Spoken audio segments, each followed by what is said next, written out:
was truth in journalism, where brave men and women gave voice to the voiceless. But then the corporations bought the journalist, poisoning the news that we are fed. With those tainted sources, all we ever ate was a steady diet of status quo.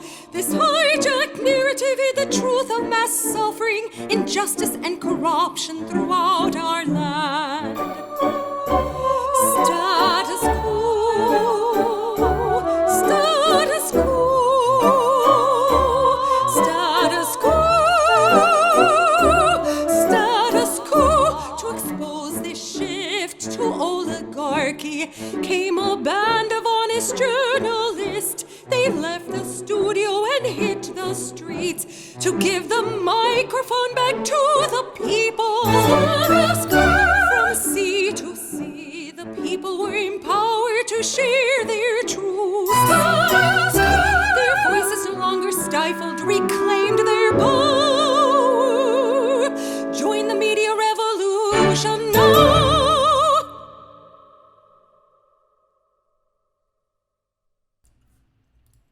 Hey there, Jordan Sheridan live. Friday, May 8th, 2020.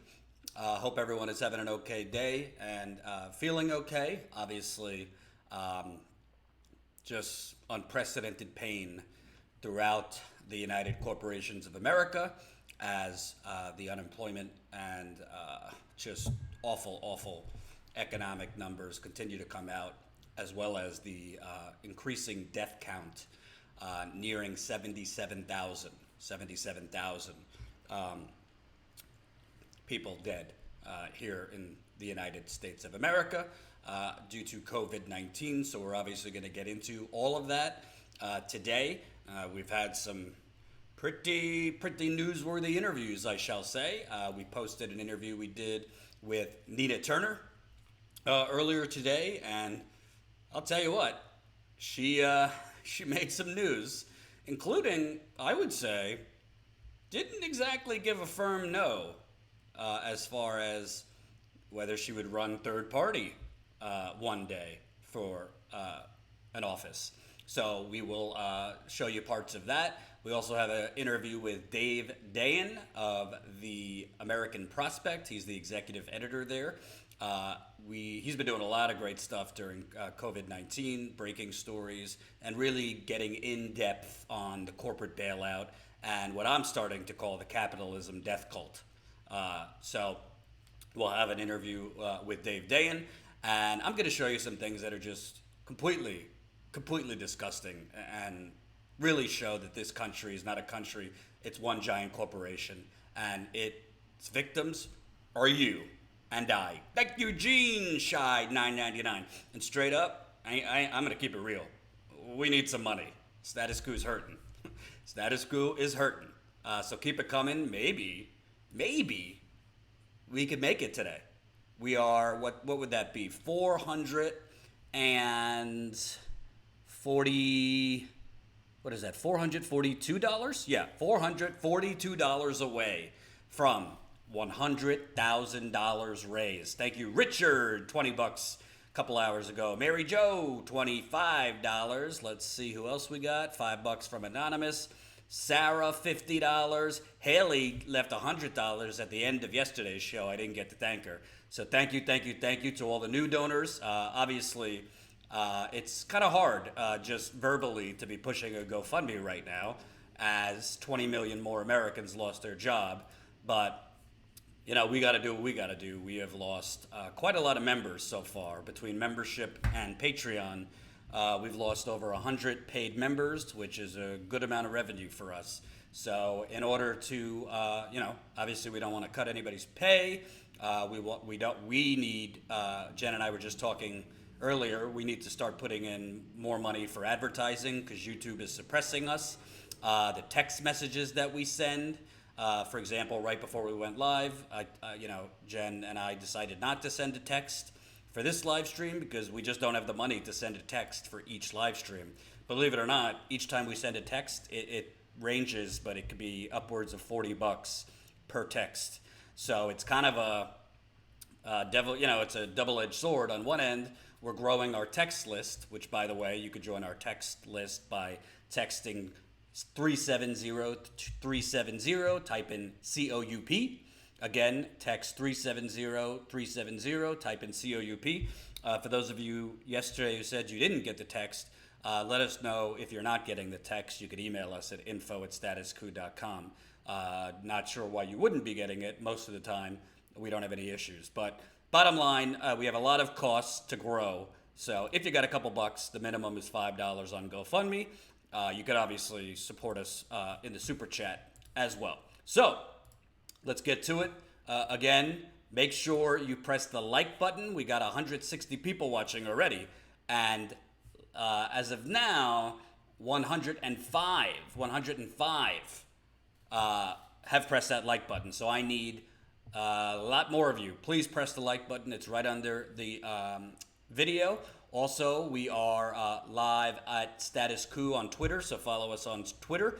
Make sure you follow us on Twitch. That's a big one. We're trying to grow there. So definitely twitch.tv/Status Coup. We are live there as well.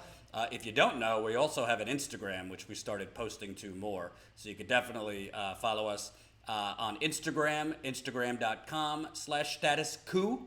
And let's get going here. Thank you for the super chat, Swirly Swirl, $5. We should start making lists of these companies calling in to end employee UI benefits who choose to stay home for their health. I'm going to get to that today. Dan Sampson, $1.99. Thank you, Dan. Status Coup offers real journalism. Thank you. So keep it coming in the super chat or the GoFundMe. Right now we're trying to get to 100,000. You can make it happen right there in the GoFundMe. So we got a lot to get to. I want to start. Well, let's start with the terrible job numbers and unemployment numbers. So we've lost 20.5 million jobs were lost in April. That is basically the worst numbers we've seen since the Great Depression. The job unemployment rate is now 14.7. I would argue that it's more than 14.7 because there is the real unemployment number that's typically higher. Report underscores the speed and depth of the labor market's collapse. The April job losses alone far exceed the 8.7 million in the last recession when unemployment peaked at 10%. And really the worst comparable period was 25% in 1933. During the Great Depression. It really hit minority workers particularly hard. You look at black unemployment jumped to 16.7%, nearly 3 times the levels it was in February. Hispanics workers really devastated, 18.9% unemployment, which is up from 6% in March. That is disastrous. So the numbers are bleak, and I would argue we have these numbers because aggressive, some might say extreme measures were not taken from the get-go. We should have had a national lockdown from the get-go. I don't give a damn what the civil libertarians have to say about that. This could have been prevented. Donald Trump, President Trump, is to blame more than anyone else. Let's not make no mistake about it. Got plenty of things to say about the Democrats, but they're not the president right now. President Trump ignored advisors as early as January telling him this was going to be a major issue. And President Trump basically dilly-dallied. At first he called it a hoax. Then he said it will just miraculously pass by. And he dilly-dallied until he finally was able to be convinced by scientific experts. But frankly, governors did not make it easy, did not make it better. Thank you, Jill Nell, $9.99 in the super chat. Thank you very much. Keep it coming in the super chat. Andrew Cuomo, who has been basically propped up as some hero in New York, he is not. He also should have done a lockdown here in New York. He chose not to. He basically allowed major, like New York City. He could have issued a lockdown in New York City. He could have done that above Mayor de Blasio. But he allowed the subways to keep running. He allowed parks to stay open for a long time. He allowed basically one of the most dense cities in the world to basically be open there was stay-at-home orders, but that's different than a lockdown. You must stay in your house, which China did, which Italy did, and their recovery from this is going to be a lot shorter than ours will be. We are still seeing a massive increase in cases, and the capitalist death cult is still opening the economy nonetheless. It is absurd. It is ridiculous. It is insane. Thank you, Tim, for the $50 in the GoFundMe. Thank you, Kelly Elaine, for the $5 in GoFundMe. Thank you, Lawrence, for the $10 in GoFundMe. We are now, is my math correct? We are now 300, I'm so bad at math. Let me put it on my calculator so I don't steer it wrong. 100,000 minus 99,607. $393 away from 100,000. Can we make it today? I think so. By the way, we'll have more interviews this weekend. Sunday, I will have Ben Norton on. Did you know that the U.S., they say it wasn't us, the U.S. just tried to basically overthrow Maduro during the coronavirus pandemic? We're also going to have an interview with Paula Jean Swearingen. You remember her. She was a Justice Democrat candidate for the West Virginia Senate in 2018. She's running again, so we'll have her on Sunday. So all of this is going on, and President Trump's answer, we have to reopen the economy. People say, but Mr. President, people are still dying all over the country. Governors are reopening states when there's still a massive there's increases going on in a lot of those states, and there's really no way to really socially distance our way out of this aside from staying at home. Thank you, Baron, $5. I love you guys. Love you too. So while this is all going on, you have, and you can't make this stuff up. You have states literally trying to threaten workers with not getting unemployment to force them back to work. This is from the American Prospect. As some states reopen from lockdowns amid still increasing rates of coronavirus infection, workers may fear returning to work if employers can't or won't create safe workplaces. But a handful of states have created new websites for employers to report those employees for unemployment fraud. This is what I'm talking about, the capitalism death cult. As other outlets have reported, Ohio has set up a website where employers can report, quote, employees who quit or refuse work when it is available due to COVID-19, thus making their employees ineligible for state unemployment. The link includes, quote, COVID fraud in its web address. Iowa has set up a similar form for employers to, quote, report unemployed claimants in Iowa who have refused legitimate job offers. Michelle Evermore, senior policy analyst at the National Employment Law Project, says that this isn't just a, quote, pandemic-related thing, but that states have been aggressively looking to prosecute people for overpayment of unemployment insurance since before the current administration. The websites, however, include a new spotlight on the issue by states. Evermore added that states like Oklahoma and Texas are publicly encouraging employers to report employees who refuse to go to work. In Texas's case, advocates pressured the state to revise its restrictive return-to-work policies. South Carolina has a step-by-step guide with screenshots to instruct employers on how to submit a refusal-to-work form. Quote, this is a bright, flashing light of fraud that for me is just like another example of the system's overemphasis on unemployment fraud rather than making sure we pay people who are out of work, said Andrew Stetner, a senior fellow at the Century Foundation. He added that one reason states have been so slow in releasing unemployment benefits is that they're gun shy of overpaying unemployment benefits. These states aren't gun shy on giving billionaires tax breaks whenever they want it, deregulating environmental regulations, economic regulations. They got no problem doing that. But we got to go after those employees who commit the fraud of not wanting to die, of not wanting to go to work during a pandemic, contract a virus, and then kill their parents or loved ones. How dare you commit the fraud of vying to live? This is unbelievable. This is absolutely unbelievable.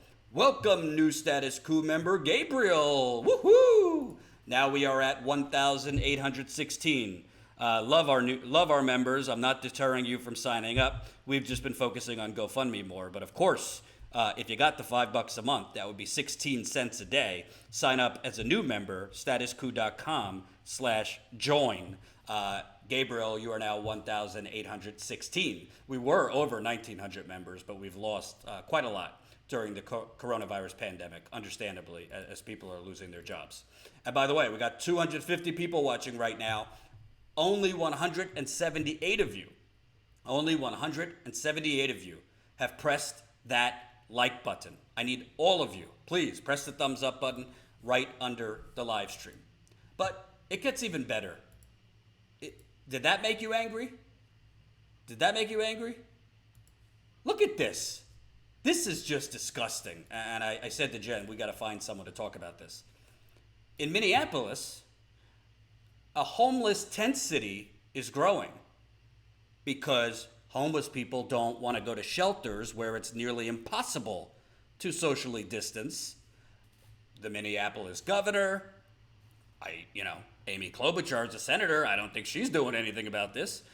Instead of just putting people in hotels like they have in some other states, it's not like hotels are at full capacity during a freaking deadly pandemic.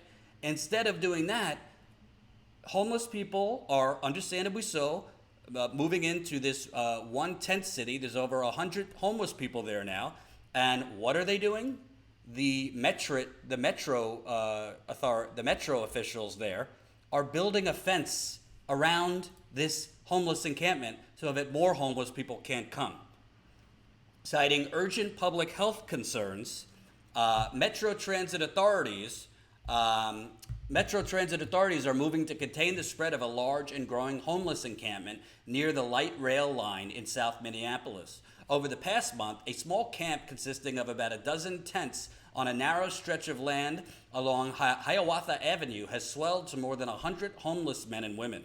Many of the tent dwellers at the site, known as Camp Quarantine, said they are fearful of catching the coronavirus and feel safer sleeping outside than in a crowded shelters where physical distancing is nearly impossible. But the rapid growth of the encampment has alarmed Metro Transit officials and nearby property owners. Oh, don't upset the property owners, who say the tightly packed tents, village, and lack of hygiene facilities makes the area ripe for the spread of the virus. To limit the camp. Okay, so basically what they're saying is, I don't care if these homeless people die in the shelter where they can't socially distance, get them away from us. I understand if property owners might think the homeless people being there spread a risk to them, but the answer is not to dump them off in the shelter where they can't socially distance and you will have massive death.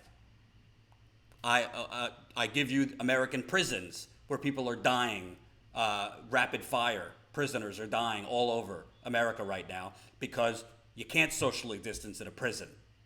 And people are contracting it and then spreading it like wildfire. So the answer isn't, let's get rid of the camp and build a fence around it. It's get these homeless people off the street, put them in hotels, which they have done in some other cities and states. To limit the camp's growth, Metro Transit officials this week ordered the construction of a fence to surround the perimeter of the grassy site tucked between a wooded ravine and heavily used bicycle path.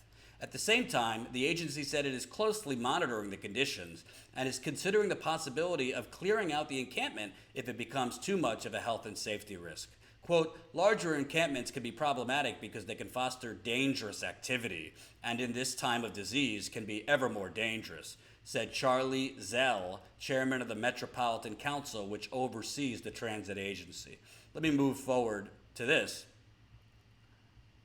Angela Hunt, 33, who has been homeless for 3 years, said the Minneapolis camp has become a sanctuary from the dangers and isolation of living on the streets.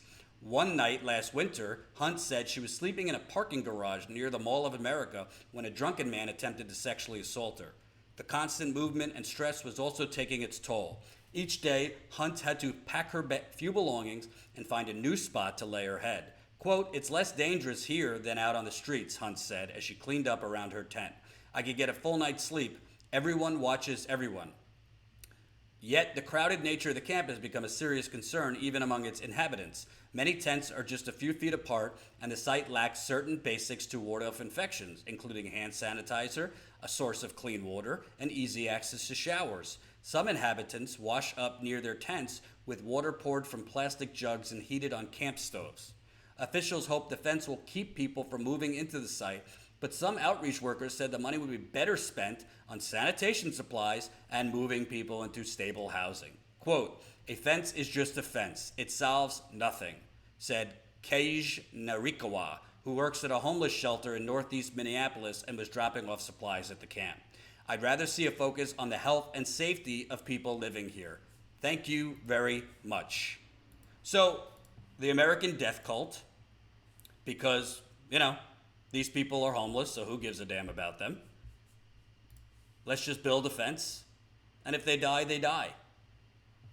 And we depict it, this is the propaganda, because I've covered homeless encampments. It's not as violent as they let on. It's a lot of good people falling on hard times, including formerly middle-class people falling on hard times. Instead of putting them in affordable housing, putting them in vacant hotel rooms, we can't do that. We're going to try and build a fence around this homeless encampment, and if they die, they die. It's not like more people are coming there to the homeless tent city because they're just lazy. They don't want to go to the shelters where you would be more at risk to contract the virus and get sick or die. So obviously, the solution isn't being at this tent city either, because like you said, the tents are not that far from each other. There's not the proper hand sanitation. There's not running water in some cases. But we're the richest country in the world. You mean to tell me that Congress and the federal government can't provide some of those emergency funds that they sent to their donors towards emergency affordable housing for homeless people, towards putting homeless people in hotels, which might give hotels some revenue in these times?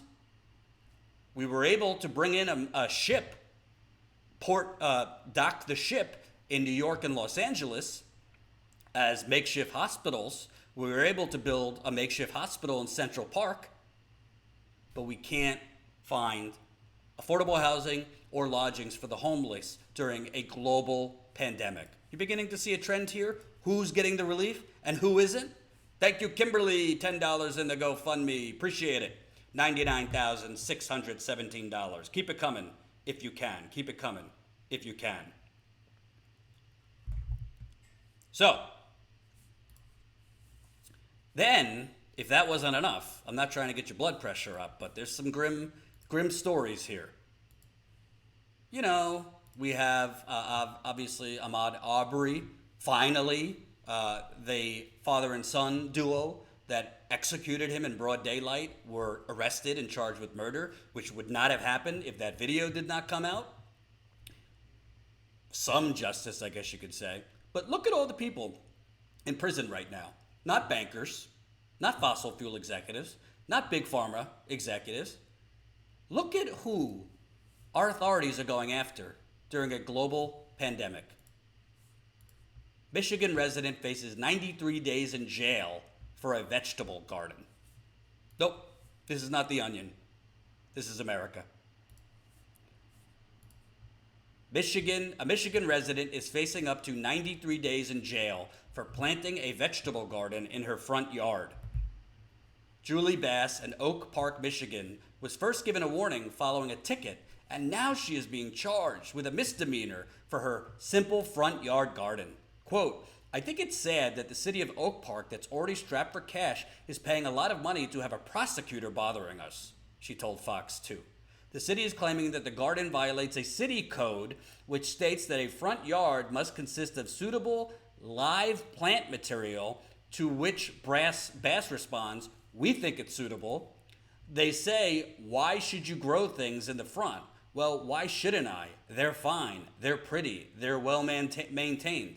Quote, I could sell out and save my own self and just not have them bother me anymore, but then there's no telling what they're going to harass the next person about. A pretrial is scheduled for July 26th. Honestly, Jen, if it is safe to travel, we are going to the vegetable garden pretrial. That's a decision. We are going to the vegetable garden pretrial if it is safe to travel. You defraud American homeowners. If you're a banker, you crash the global economy, you're not going to jail. No. You destroy the planet by lying about climate change, by putting ticking time bombs under communities with natural gas pipelines. You burn the planet with fossil fuels. You lie about it. If you're ExxonMobil, you're not going to jail. And remember, we got 300 people watching. 233 of you have pressed that like button. I need more likes. And Jen, write it down. I want to try and interview that woman who's, the crime of the century, planting a vegetable garden. What is it going to be? Seven different counts for each different vegetable she plants? I bet you cucumbers get a couple more years in jail. I mean, you can't make this up. You cannot make this up. Bankers, nah, they're not going to jail. Fossil fuel executives, nah, they're not going to jail. The people who rig elections, I'm talking to you, Debbie Wasserman Schultz, the DNC, they get promoted. They're not going to jail. Pharmaceutical companies that price gouge, yeah, they'll go to jail. They'll go to the country club jail for 6 months. Michael Cohen, Donald Trump's, consigliere, lies to Congress, all these things. They'll go to jail now. They're talking about letting him out of jail. He got a slap on the wrist, jail sentence. Now they're talking about letting him out of jail and just serving the rest of his time under house arrest. You just can't make this up. I've had enough. I've really had enough.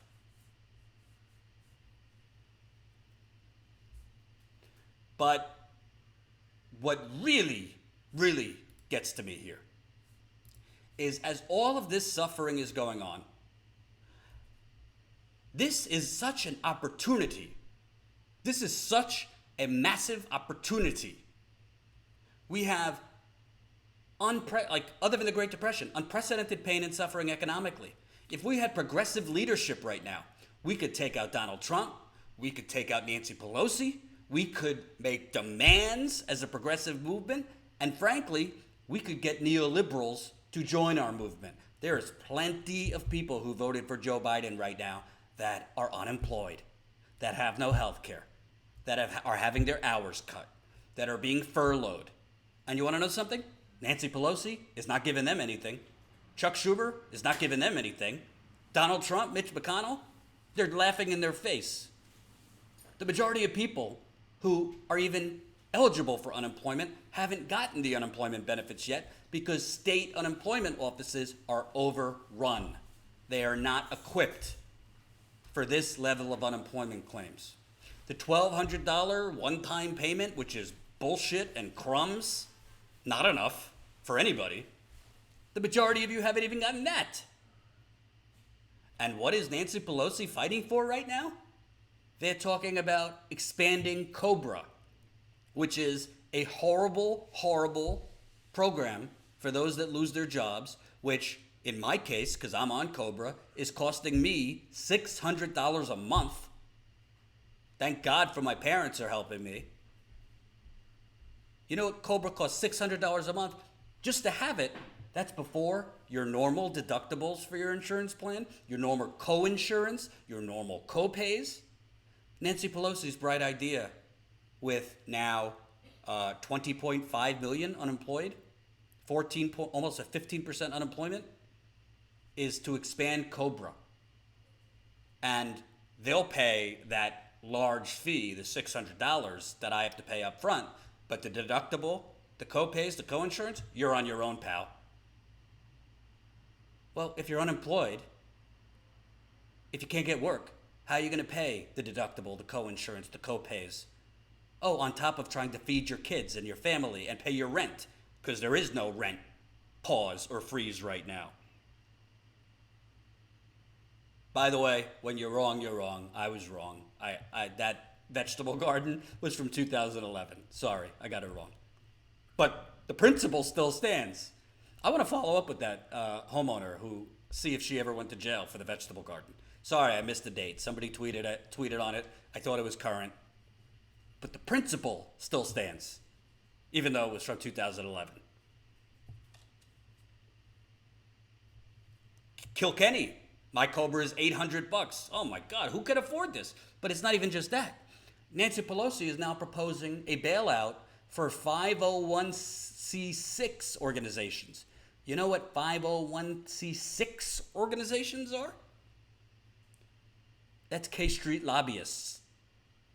K Street lobbyists. No, not making it up. Not making it up. So, ladies and gentlemen, I hope you're sitting down. I hope you're not on an empty stomach. I have an interview to play with you. This is play for you. This is executive editor Dave Dayen of the American Prospect. He's going to tell you a lot more than I am telling you right now because he has dug so deep into this corporate bailout. If you have blood pressure problems, you might not want to watch because you're going to get angry. If what I've showed you already has not gotten you angry enough, this might do it. So please make sure you're sitting down and not on an empty stomach. And if you could be so kind, because Status Coup needs to keep the lights on, keep on donating to our GoFundMe. We are so close. That would be $83, $383 away from a magical number, $100,000 raised. Here's my interview with Dave Dayen, the executive editor of the American Prospect. Hey, it's Jordan, joined by the editor-in-chief of the Prospect, Dave Dayen, and you've been doing a daily, I guess you would call it like a fine scalpel to the coronavirus economic fallout, including the bank heist that has been this corporate bailout, many other subtopics, including the Postal Service and Amazon and a whole lot of other things, breaking a bunch of things. I wanted to interview you because your piece stood out to me today, particularly about progressives in Congress kind of, feebly calling for things, but not really being willing to speak out against Speaker Pelosi, because essentially Pelosi, other than the lip service, has gone along with the Republicans. Can you kind of talk about your reporting and your thoughts on the lack of progressive leadership here? Yeah, it's a pretty extraordinary kind of time because you have this inability, really for anyone other than Nancy Pelosi in Congress to legislate. I mean, there's this. There's a ban on remote voting, so you have to be physically in Washington to vote, and there can't be any remote hearings. There aren't any remote proxy votes. And basically what's happening is Pelosi is negotiating these packages directly with either Steve Mnuchin or Mitch McConnell, and then she just hands over a sheet to her caucus and says, take it or leave it. And, you see progressives putting out like 100-page, papers and wish lists and things, but they're not really engaging on the substance. One, they're not able to, and two, they're not really objecting to the fact that they're being effectively disenfranchised. I mean, there's really no legislating going on except for Nancy Pelosi cutting deals with Republicans. And that's what the Democratic House has become. And, nobody seems to find this very problematic. There's not a lot of pressure being put on Pelosi to change this circumstance. And at some point, you have to put it back on the progressives, and have them say, why aren't you objecting to this stuff? I mean, we've seen what's been put into these deals, this giant corporate bailout, very little of the democratic priorities. And the most recent one was today, where Pelosi yesterday on a conference call said that she would support extending the small business loan program, which are these forgivable loans that are given to businesses up to $10 million, to 501c6 organizations. Now, that doesn't really mean anything to anyone, so let me tell you what that means. That's lobbying organizations. That's organizations that are specifically have a portion of the tax code that allows them to engage in lobbying of the federal government. So by saying C6, she kind of couches it, and you don't really know what she's talking about. She's talking about a bailout for K Street. And, maybe there's going to be 200 things in the next bill, and 3 of them are going to be progressive priorities. And they'll go along with the other 197 really not so great things in the bill, and they won't really raise much of an objection. And then if you challenge them on it, they'll say, well, we got these 3 great things.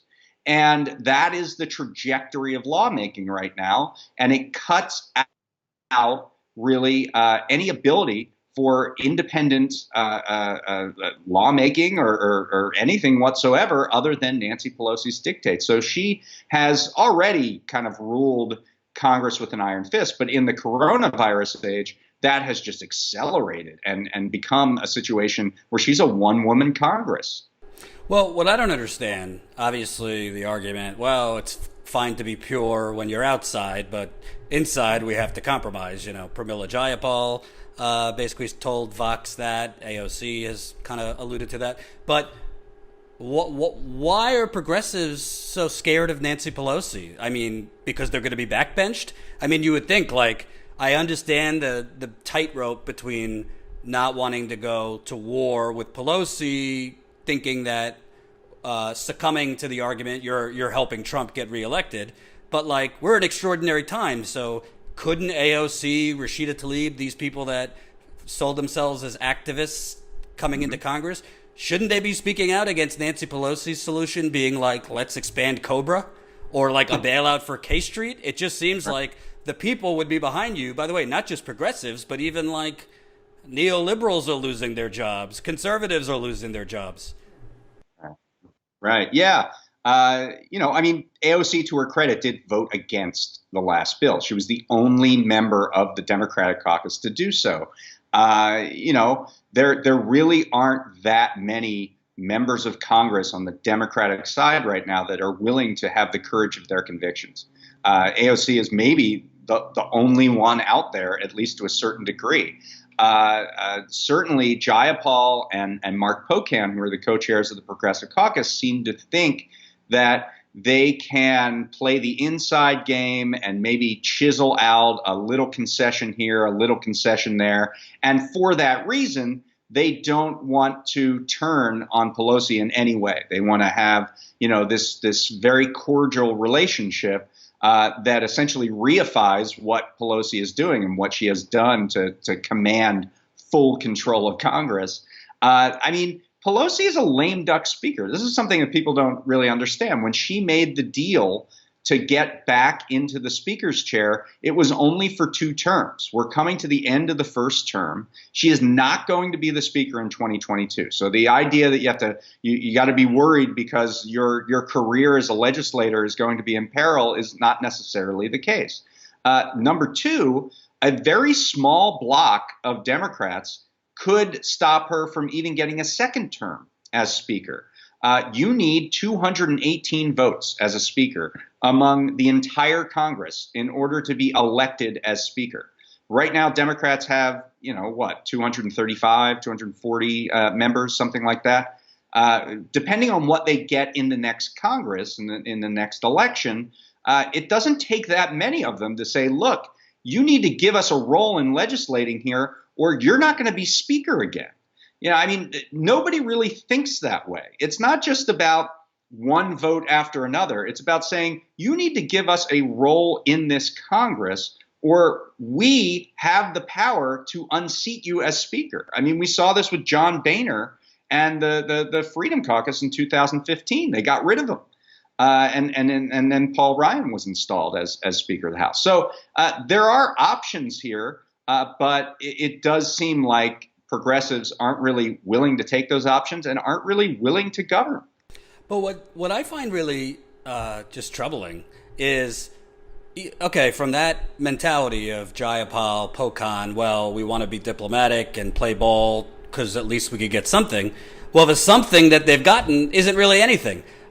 State by state, unemployment offices are being overrun. So the majority of people haven't even gotten the unemployment that was framed as this big victory because, that's a whole nother story. These unemployment offices are not equipped for this level of claims. Secondly, most people have not gotten that $1,200 check, which if you're in New York City, Chicago, Los Angeles, Seattle, might cover 2 weeks of your rent in a lot of places.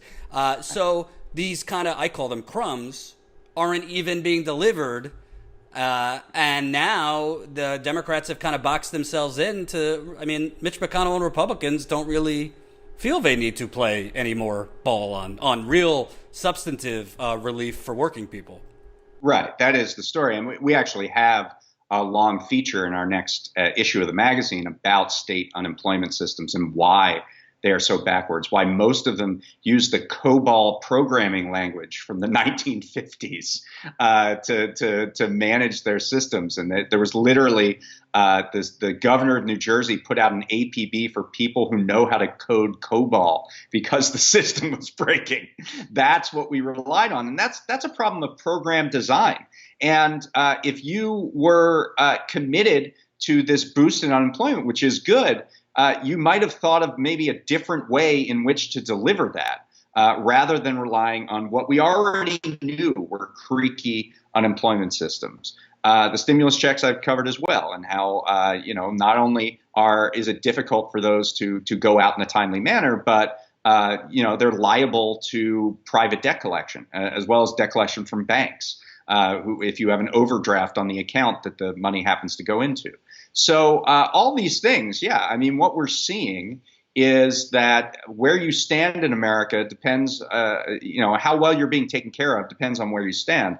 If you're a large corporation, you have access to the velvet rope, the Federal Reserve, the concierge service, the bottle service. And if you are, an ordinary person who's unemployed, you have to deal with the nightmare of your state-based system and maybe get lucky and get through and get your claim process. What you bring out is absolutely right, that Republicans wanted certain things out of any kind of legislation. They came to the table and said, we want this giant corporate bailout. We want $500 billion set aside to go to the Federal Reserve that can leverage it up to almost $5 trillion. And we want that money cannon pointed at corporate America. So Democrats or fantasy party Democrats could have said, OK, you want that. What we want is X, Y, and Z. And instead, what they got is this unemployment boost funneled through a very creaky system and some other things. Now there's not much left that Republicans want. They're almost like kind of making things up that they want. Now the big ask by McConnell is corporate liability for any customer or worker who contracts COVID-19 because of maybe negligence on the part of the employer. To my view, employers already have functional liability shields, given the fact that we have a corporate arbitration system in America where most workers and many customers fall under a system outside the courts where they have to go to resolve disputes. We also have a right-wing court system that is very friendly to big business and the Chamber of Commerce. So the idea that John Roberts is going to say, yeah, go ahead, take $1 billion from this company because you contracted COVID-19 on their premises, it just doesn't add up. So they're almost like making things up on the right as new asks that they have, but they really don't care much about them. McConnell has said, we'll take time and see what these extraordinary measures that we put through already will work, which means that Democrats lost their leverage. They had leverage in the beginning to actually fashion a solution where Republicans got something big and Democrats got something big. Instead, Republicans got something really big, Democrats got something very small, saved the big stuff to later, and now here we are, it's later, and there's no bargaining partner on the other side of the table. And lastly, I mean, not to play political prognosticator, but Donald Trump, his only ideology is obviously Donald Trump. So if he's polling, down 10 to 12 points in August, I mean, he's in the position right now to move further left than Bernie Sanders for 2 months. He could very well say, to hell with it, Medicare for all. To hell with it. We're going to start refundable, what Rashida Tlaib proposed, a refundable debit card, and just say I came up with it. Republicans might go along to keep the White House. He went further left rhetorically than Hillary Clinton during the 2016 campaign, but now he actually has the ability to enforce these things. Do you think that's a possibility that Trump, just for political survival, could out-left the Democrats, even for a short time?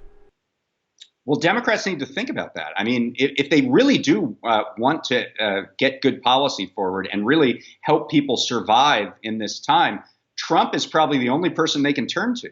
Because, Mitch McConnell doesn't really care. He thinks he's going to get reelected anyway.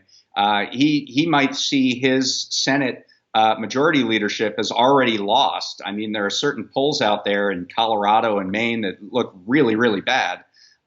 So, his goal is to just confirm as many judges as possible to cement sort of a right-wing outlook on the law and jurisprudence for the next generation. Trump is the malleable one, as you say. He's the one that's looking to reelection and looking at his poll numbers. He's talked about a big infrastructure program. He's talked about a payroll tax cut, which isn't really a great idea, but it does get more money into the economy. If Democrats want to go to the president and say, okay, we'll give you those two ideas. We also need $1 trillion for state and local governments, and we need a reloadable debit card, $2,000 a month for the duration of the pandemic. He might go with it, and then you have those two, in a wedge movement against Mitch McConnell. So if you're thinking about policy, that's kind of what Democrats have left that they can do. If you're thinking about politics, it's obviously crazy that you would have Donald Trump in the position of moving to the left for the general election. But we've seen it before, and it could happen again. And the question is then, what does Joe Biden do? I mean, Joe Biden is sort of stuck in his house in Delaware, and he has a very mixed record in terms of who the various advisors that he's using. Larry Summers is involved apparently, but also on the other side, there's some other people involved who are a little more progressive. It's unclear where Biden's going to go. And if you have Trump during the run up to the election, calling for these more liberal ideas, what is Biden going to do? Well, I mean, when your biggest donors are massive hedge funds in New York that have no interest in, public health care and these kind of things, I think we know what he's going to do. But it'll be interesting. Thank you. And people should check it out. It's called Unsanitized at the American Prospect. Dave Dayen, executive editor. Thanks for taking the time. All right. Thank you very much. Hope you enjoyed that last video. Hop on over to statuscoup.com where you can sign up for our email list and become a member for as low as $5 to $10 a month. Membership is how we grow. That's statuscoup.com/join. And remember, join our email list so we can grow the revolution with you. Status Coup. That was Dave Dayen. He is the executive editor of the American Prospect. Definitely check out. He has a daily piece that he's been doing throughout the coronavirus pandemic. It's called Unsanitized, and I've learned a lot. And it's kind of a shame because the work he's been doing, it's kind of really unpeeling the layers and layers of the onion of corruption with this bailout and the total corporate welfare going on, masquerading as relief for you and I. No one else is really doing it. He's doing great work. Definitely check it out at the American Prospect. His particular column that he does every day is called Unsanitized. So check it out. Now, I mean, we gotta get to Nina Turner, who I interviewed earlier. Before we do that, want to give some shout outs because we're getting some GoFundMe love. Thank you, Christopher, $5, Colleen, $10, Kimberly, $10, Kelly Lane, $5. So we are now, I can't stand the math that I have to do. What is that? $368 away. $368 away from the promised land. So, if there is a patriot in this audience, if there's a patriot internationally watching, we're all patriot. Oh my God, I sound like Sean Hannity right now. Forget the patriotism. If there is a member of the coup, a member of the coup de cavalry in this audience that wants to put us to the promised land, please, love to hit $100,000 before I sign off for my one day off a week, Saturday, because I am going live Sunday. And I'm not even taking off tomorrow because I got 2 interviews tomorrow. My girlfriend's looking at me not happy. So, keep it coming in the GoFundMe. Would love to hit $100,000 today. So, I interviewed Nina Turner, posted it on the channel, so go check it out. Let me show you what is a very fire part of the interview right here.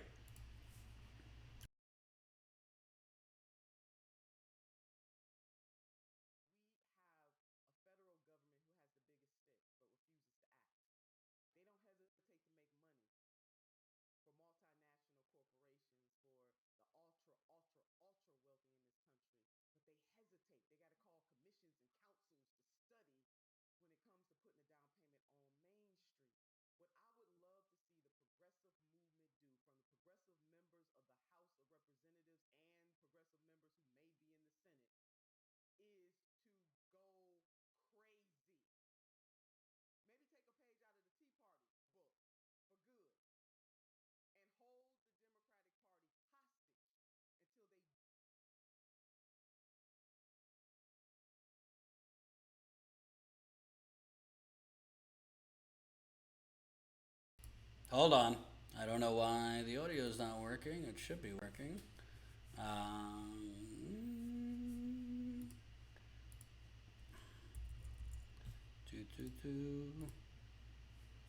Let's see.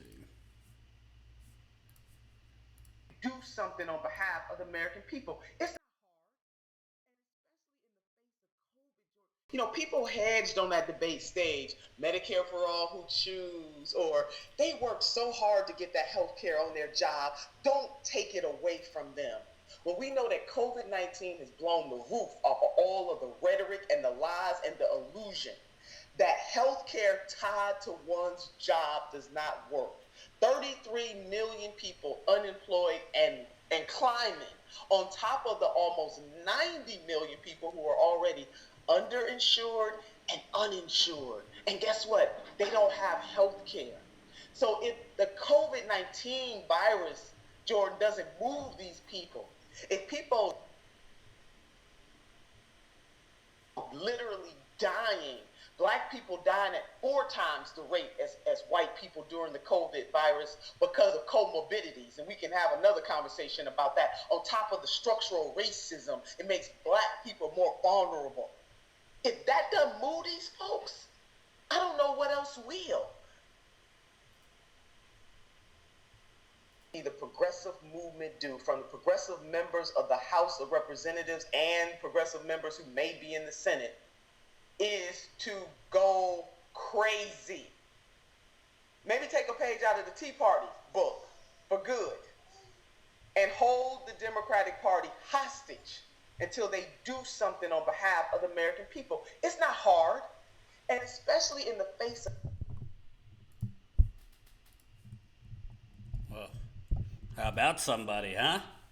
Well, let me tell you something. I guess the reports were true that Nina Turner was trying to get Bernie Sanders to stop being a beep and take off the gloves with Joe Biden, because that ain't somebody interested in playing patty cakes with her opponent and calling him or her friend.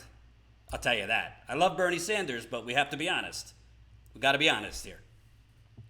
And I disagree with Nina on one part of that. I don't think it's crazy at all. These things are not crazy. This is what the things that Nina Turner and I and you are calling for are not crazy. They're not radical. This is the bare minimum that a government should do for its people during a deadly pandemic. Oh, but they should be doing a lot of this all the time, but particularly now. So I don't agree with the terminology crazy, but I do agree with the hostage taking. And that might trigger the neoliberals. That might trigger some older people who watch MSNBC.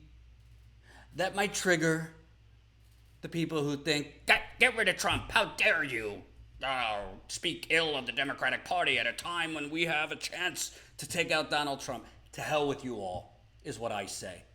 Because the Democratic Party is not doing a damn thing for you or me. The Democratic Party went along with this bank robbery masquerading as coronavirus relief. Majority of people do not have their unemployment yet. Majority of people have not gotten that crappy $1,200, which in Seattle, New York, and other places might cover 2 weeks of your rent, if you're lucky. $1,200. Meanwhile, European countries, most of them, are just directly having the government cover payrolls because those governments actually want their workers, want their citizens to be able to live and eat. Because you want to know what's good for the economy? You know what's good for an economy? If your citizens don't all die. That's pretty good for an economy, don't you think? It's also, as we see in other countries that guarantee health care and the governments pay for the health care, they have a better economy and they have more productivity. But Nina Turner also had, there was also an interesting answer she gave that isn't the headline of the interview, but I found it pretty interesting. By the way, just saying. Hello, somebody trying to get to $100,000 if you're listening. Obviously, people who can't spare the money right now, we understand it's tough times, but for those that can, the GoFundMe is right there. We're very close to $100,000. But let's listen to what Nina Turner had to say about potentially a progressive third-party movement, which is starting to get more and more people talking about this. Here we go. And there is some chatter now about, a progressive third party. What are your thoughts on that? I hear it all the time. People are just fed up with the two-party system, and so that is a decision that the people have to make everywhere.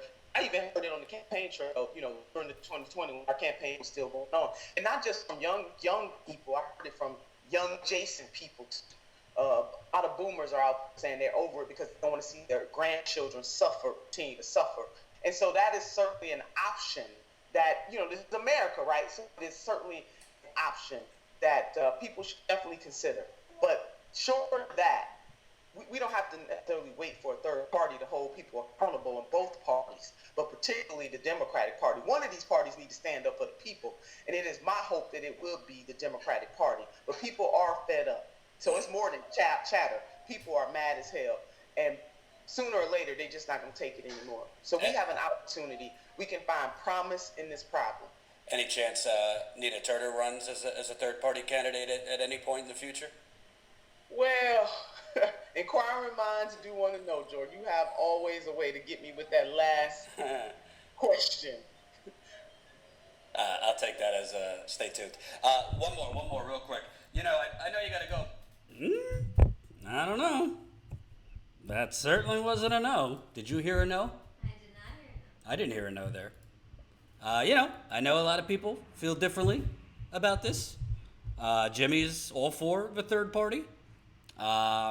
Nick Brana, Movement for People's Party, all that jazz. So, I'm getting closer to it, I'll tell you.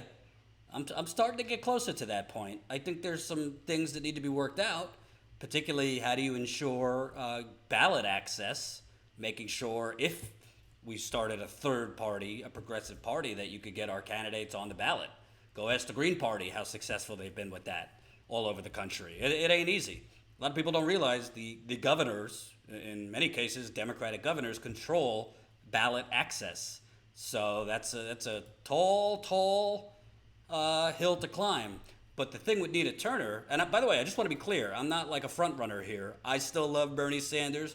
I have healthy criticisms of his campaign as well as what he's doing now, but I'm very grateful for Bernie Sanders, and I'm not jumping ship. I will remain personally a supporter of Bernie Sanders. When he needs to be criticized, we'll criticize him. I mean, I think that's just responsible. But Nina is wired a little differently than Bernie Sanders. That doesn't mean Bernie's, weak or terrible, but, Nina's a street brawler, and she's had to be. I think her mother died when she was young, and she's had to work for everything, and did not come from a very prosperous or advantageous background. And I think she is the type. She will take off the gloves, and she's not interested in calling Democrats her friends, definitely not calling Republicans her friends, because she sees what we're all seeing. The Democrats are basically enabling this Republican extremism by basically going along with it, and then after the fact being like, oh, those terrible Republicans. Well, you're going along with it. You're allowing these bailouts for corporations. You are putting forth as the solution Cobra expansion, K Street bailouts. Are you out of your mind? Thank you, Connie, for the GoFundMe. Now we are $358 away. $358 away from $100,000. So, hey, stay tuned. I think Nina Turner is going to be somebody close to watch coming up.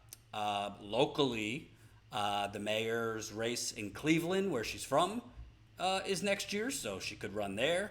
I'm not sure about governor for Ohio. I don't know when that's up. So we'll have to look into all that. Thank you, Ambush of Blacks, $2. Thoughts on Jesse Ventura? I love Jesse Ventura. I can't honestly tell you that I know all of his policies. I don't know if would be considered right-wing or libertarian. So I can't talk in terms of his policies because I just haven't done the homework yet. But I do like, Jesse Ventura is kind of Donald Trump without the racism. He is, and Islamophobia and all that. Jesse Ventura will call them puppets. He will name names, and I'm not opposed to him running. And I don't care if people say, Jordan, Ventura's going to be the Ralph Nader. Well, if Joe Biden is the most electable candidate, as they've kept telling us over and over again, if the safest candidate is one who can't construct a sentence, has, in my view, a credible sexual assault allegation against him, has a laundry list of, really, really bad policy, a bad policy history. If this is the safest, most electable candidate, then Jesse Ventura running shouldn't matter. Shouldn't matter. So, JK, $2. Did you pick a winner of your Twitter poll? Did I put a Twitter poll out? I don't think I put a Twitter poll out. So, before I go, a couple housekeeping notes. I am going to be live Sunday, so be there or be square. I will have an interview with Benjamin Norton. Did you know there was an attempt during the coronavirus pandemic to take out Venezuelan President Nicolas Maduro? So we'll talk to Benjamin Norton about that from the Gray Zone. Also going to talk to Paula Jean Swearingen. She's a great progressive candidate running for Senate in West Virginia. West Virginia is getting hit hard by COVID. I wonder why. All these people in West Virginia have cancer and have environmentally been poisoned by the coal industry in West Virginia. So we'll have an interview with her and whatever else comes our way before Sunday. Please, please, please consider. If you can't, you can't. We get it. Times are tough. A lot of people getting laid off. Thank you, David. Just left $10 in the GoFundMe. But we are right now $348 away. So by my math, even if like 60 of you, I think 60 to 70 of you, donated $5 to our GoFundMe, that would get us to $100,000. So if you can, if you can't, we get it. Like everybody's, feeling it, and a lot of people have lost their jobs or afraid of losing their jobs, so we understand if you can't. But if you can, we're not taking the money and going out for a wonderful dinner. Trust us. We are trying to just stay afloat, just like you guys. So the money is going. Jen and I have discussed the immediate need. We have to advertise. We need money for advertising. That includes on Facebook, YouTube, as well as some other forms of advertising. So maybe we'll talk to you guys about that in our next members call. Hint, hint. I think we'll have a members call probably next week. Why not next week? We'll have our monthly members call for just our Status Coup members. So sign up if you'd like to join. You can become a member for as low as 16 cents a day. The other thing, and frankly, some of you have been slacking, make sure to follow us on Twitch. I looked there today. We only have like 372 followers. We got 78,000 subscribers. So I think that some of you follow us on Twitch. We are trying to expand our progressive journalistic tentacles everywhere. Because frankly, YouTube, we got to make sure we're growing on other platforms for the event in the future that we're not on YouTube, if that was ever the case, which it might be eventually. So definitely follow us on Twitch, twitch.tv/Status Coup. If you're not on Twitch, obviously sign up. It's a good platform. Also, join our text list. Sorry for those of you that got a text today. The text that went out today was actually the text that was supposed to go out yesterday for my interview with Shama Sawant. So there was a little bit of an issue with the tech. So the text for yesterday got sent out today by accident. Not our fault. It's the program's fault. But join our text list. Text 370-370 and type in COUP. We will send out a text on Sunday. That's another reason we got to grow our GoFundMe, because the texts are not cheap. But unfortunately, we have to spend money that we really don't have, but we're going to spend it anyway, because if we don't spend it, the majority of our subscribers don't even know when we're live. So definitely join our text list. And if you can, just make sure you're liking these videos, sharing these videos. If you're not subscribed to this channel, get going. Subscribe. Jordan, have you thought about Rockfin? Hey, Edwin, we're on Rockfin. Maybe we didn't announce that. Jen, if you could put the details in the super chat, because I don't know a damn thing about it, but we are on Rockfin. So yes, we're on Rockfin. Follow us there if that's the proper terminology. That would be great. You need that new computer most. I'm a member, but too broke to donate. Tender lungs? Well, I hope your lungs aren't that tender, because there's a deadly pandemic going on. Stay inside. Yes, I do need a new computer, but that will come last, because right now we need to advertise. If you haven't noticed, our subscribers have literally been stuck at the same number for weeks because YouTube is throttling the living daylights out of us. So that's why we're trying to advertise, to grow the awareness. But yes, we are on Rockfin. We are on Twitch.